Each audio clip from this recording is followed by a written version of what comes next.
کیا آپ جانتے ہیں خانہ کعبہ کے عین اوپر کسی بھی ہوائی جہاز کا گزرنا منع ہے؟ ایسا کیوں ہے؟ اس کی وجہ جان کر آپ دنگ رہ جائیں گے۔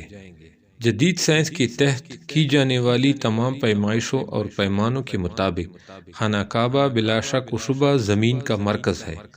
یہ وہ مقام ہے جو زمین کے بالکل بیچ میں واقع ہے۔ زمین کے درمیان کا مقام ہونے کی وجہ سے قدرتی طور پر زمین کی تمام کشش ثقل کا مرکز بھی یہی مقام ہے، اور یہی وہ خاصیت ہے جو اسے دوسرے مقامات سے منفرد بناتی ہے۔ زمین کی کشش ثقل کا مرکز ہونے کی وجہ سے یہاں شدید مقناطیسی کشش پائی جاتی ہے۔ یہی وجہ ہے کہ یہاں کسی چیز کا پرواز کرنا ناممکن ہے۔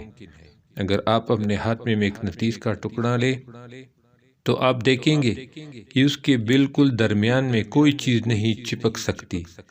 مقناطیسی کشش کے اثر سے وہ شے ہوا میں جھولتی مقناطیس کے دائیں یا بائیں کی طرف چپک جائے گی۔